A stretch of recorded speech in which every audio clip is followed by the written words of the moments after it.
What's happening? What's the business? It's your boy Landlord from Alabama, back with another video. And today, man, I just want to talk about this situation that Dallas has manufactured out of nowhere. The DeMarcus Lawrence, Dlaw, and Amari Cooper. Big news coming out saying that these players will no longer be on the team, basically. And I'm not in agreement with it, I'll be honest with it. This is a business at the end of the day.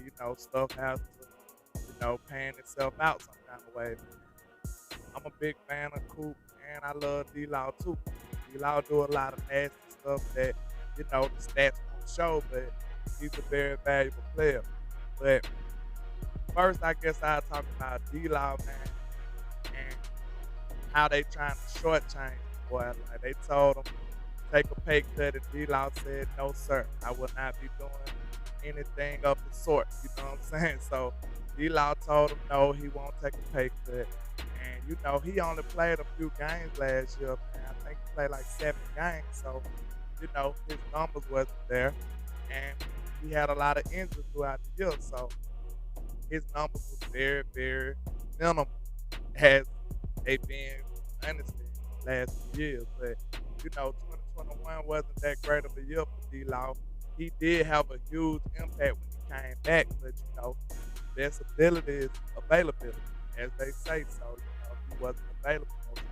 But, his 2021 stats was 21 tackles, 5 assists, and 3 sacks, 1 interception. And like I said, in 7 games. And that, that's not ideal. If he's one of your top defensive ends, you want him on the field more than 7 games. That's without a doubt. And, I honestly understand both parties. D-Law don't want to take a pay cut because he feel like, he's still one of those top tier players, one of the best defensive ends in the game. He's a complete defense. But, from Dallas' perspective, they looking like, man, look, you're not putting up that top tier defensive end stats and production. So why would we continue to pay you this type of money? So, both sides have, logical disagreements with each other, man. I hope that they can come to some type of compromise and meet in the middle. But, like I say, this is a business, not about players. I rep the star regardless. So, players come and go. And, if D-Law got to leave, man, he just got to leave. I have a lot of faith in our draft process. So, I'm not going to be crying like some of these other YouTubes and stuff about the players that we missing. I have faith in myself, like in their drafting capability. Some of the stuff practice they do after that can be up for question. But when it comes to the draft, Brother Will McClay is a monster. He's one of the best. Rarely misses. He usually strikes gold when he go out to players. So, maybe we can pick up a top tier defensive end in the draft or a top tier receiver to replace Coop. No telling what direction they're gonna go in, but in my honest opinion, I feel like Dallas usually try to find these diamonds in the rough, man. A lot of these critical positions, and to me, I feel like it's about that time for us to put premium #1 draft picks at these premium positions, like defensive end, like offensive line. We've been doing it in, but I don't think we have no first round talent on this defensive line. Clearly, that's why we struggle. It's gonna be time now for us to prioritize and dedicate some top tier premium first round talent on this defensive line to get it fixed. It's been a glaring weakness for years, and I think it's just time for us to get it done, get it right, go ahead and bite the bullet, and get some real talent in this game, in this defensive line. See how it paid off for Michael Parsons. Top tier talent, you got a top tier player, top tier pick, you got top tier production. That's the type of temperament we're trying to go with the rest of this team. And D-Law is a great player. He came along well, but I think he a little long in the tooth. And if you're paying for the future, I'm not sure if you're gonna get that type of production from him.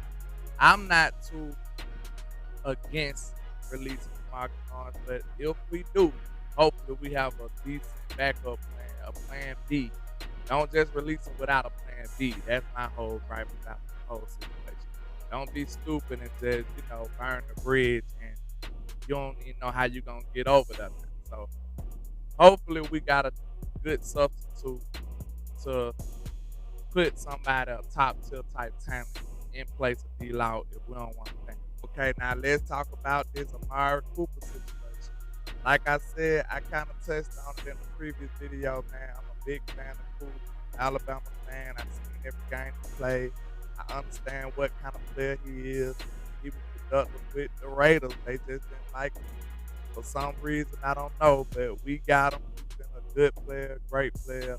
And to me, I feel like Coop does a lot of things that go unnoticed.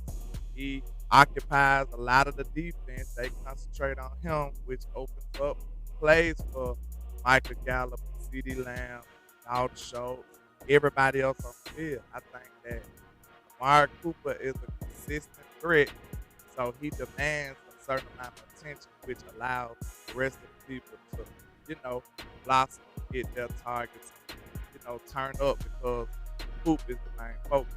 So, in my opinion, if you take Coop off that field, who knows what this offense gonna look like? We already see how Kellen Moore seems to struggle with his play calling and, running and being predictable, getting vanilla throughout the season, in my opinion. So, we don't really know what this offense will look like if you take Coop off the field permanently.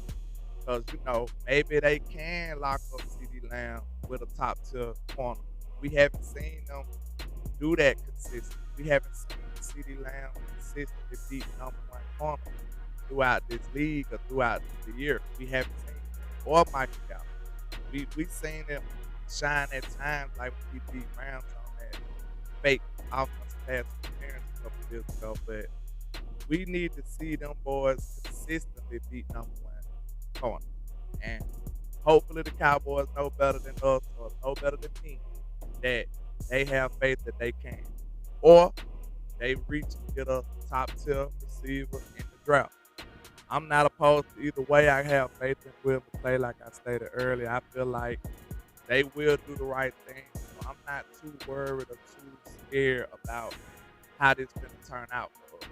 I think front office don't get enough credit, even though, Jared seems like a maniac at times, Dan Steve. But we can't take away from what they done built so far.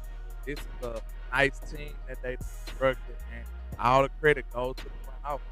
And I feel like hopefully we can retain Cooper, but if not, the offense will go down significantly, in my opinion. So, Dlaw loss, I don't think that'll be too critical because we really basically didn't have him too much last year anyway. So Dlaw loss could probably be replaceable. That'll be the lightest blow out of all of them. I think we can recover losing Dlaw.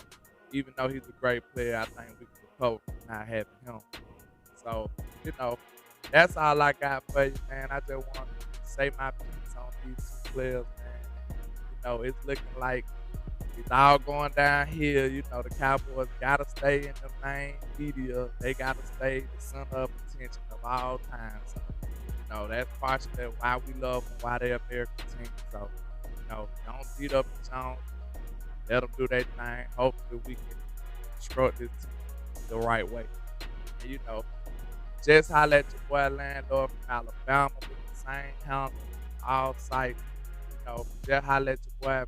And like I say, 1K, one love, Cowboys Nation. Let's go.